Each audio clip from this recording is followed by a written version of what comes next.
Hey, this is Heidi Dawson. If you love all things health and wellness and style of any kind, hang out here with me each week. I'm obsessed with never-ending improvement, and it's all in an effort to help each one of us live a wildly successful lifestyle. Subscribe today so you don't miss a thing. Hi, guys. Welcome to episode 252 of the Wildly Successful Lifestyle Podcast. Have you shared an episode yet? It's really easy to do, I promise. All you have to do if you're listening on Apple Podcasts, and I think a lot of you do, you click on the three little dots at the bottom right, and then you hit share. It's that easy. And while you're at it, go and give me a 5-star review if you're loving the episodes.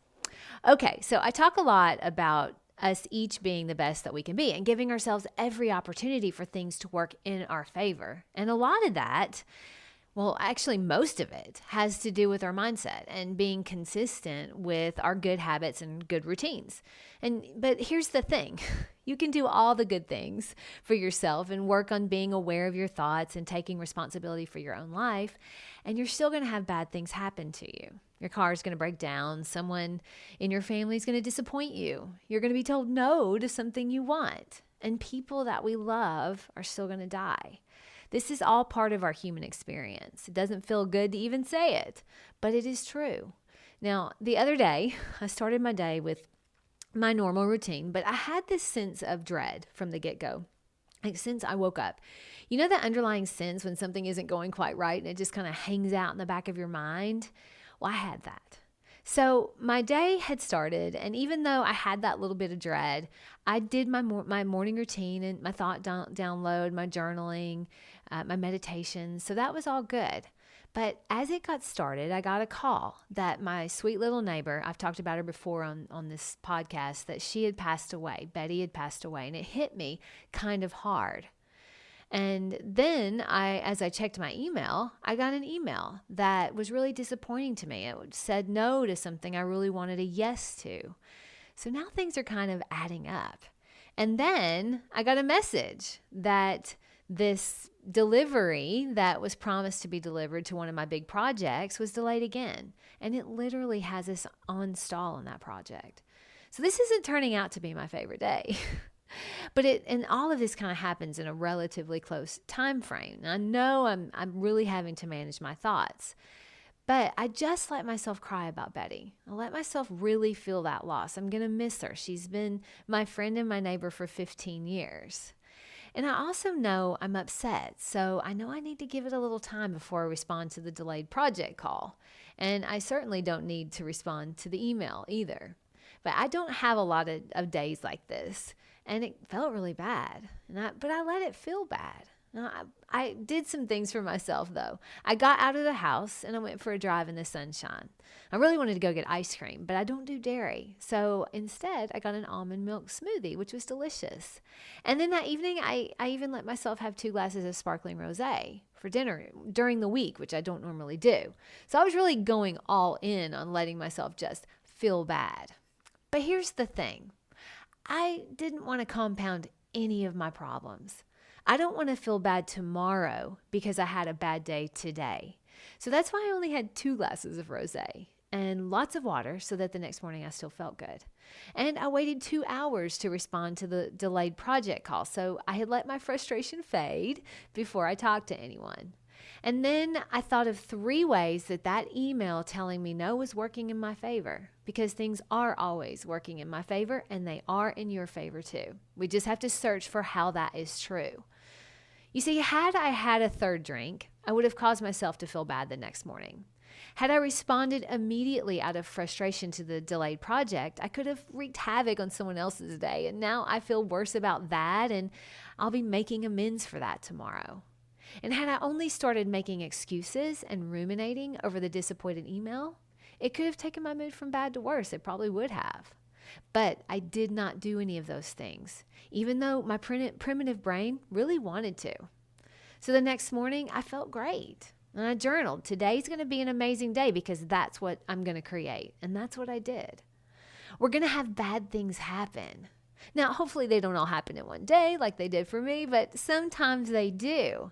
And even when they do, having that self-awareness, even in the face of frustration and sadness and disappointment, which I felt all in one day very closely together.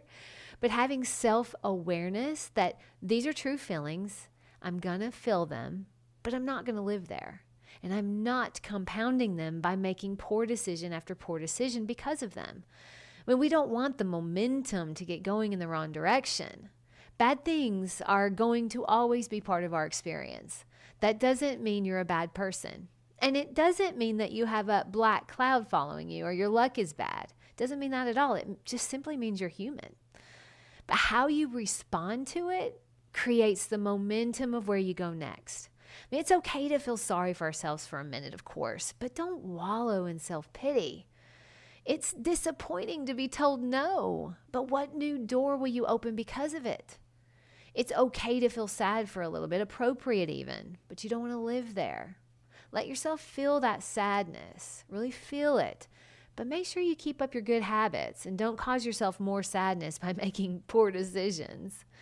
And it's okay to feel disappointment, but always try to find a way to search for what's working in your favor about it. That breakup you're going through may give you the chance to work on yourself and could be opening the door to your dream relationship. And here's the thing. When I came up with the 3 things to turn that email, the disappointing email, into a positive, I didn't all of a sudden feel happy and exuberant, but I did feel a glimmer of hope. And that's all I needed right then. And that was the best I could do. But it set the momentum for the next day in my favor instead of not. When something bad happens, we don't want to throw all our good habits out the window with it. And sometimes we're tempted to. But we don't want to throw the baby out with the bathwater. We keep our heads about us while we feel the feeling. We keep doing our good routine while we feel the feeling. We give ourselves time to breathe while we feel the feeling. Maybe we're frustrated, but don't respond in frustration. I mean, that can just cause a lot more problems. It's all about momentum. When something bad happens, and it will, it's appropriate to acknowledge and feel your feeling, but don't live there. Don't make decisions from there. How can you find that little glimmer of hope? How can you feel your feelings without shifting that momentum towards the sadness or frustration or disappointment? For me, like I said, I went for a drive in the sunshine. That's always going to make you feel a little better. And I got a healthier for me smoothie. I didn't totally derail myself by going to Baskin Robbins and getting a full dairy chocolate mint ice cream, which is really kind of what I wanted. But that would have had me breaking out in a rash and giving me tummy problems for 3 days. But for a minute, that's what I wanted. But I still kept my head and I went for the almond milk smoothie instead. If something feels good short term but makes you feel really bad long term, I don't think that's really showing yourself love. I mean, that's something I always like to keep in my back pocket. Is this going to soothe me short term but derail me long term? If so, I don't want it. My challenge to you today is to accept that we all have bad moments and sometimes bad days. It doesn't mean anything bad about you. It just means you're human. And when those things happen, keep your head about you. Make sure you allow for the feelings and love yourself without shifting the momentum to where you're on a downward spiral. I love you guys. I'll talk to you in a few days. Don't forget to subscribe and share with your friends because we're just going to keep going bigger and better places together, and I love that about us. Talk to you in a few days.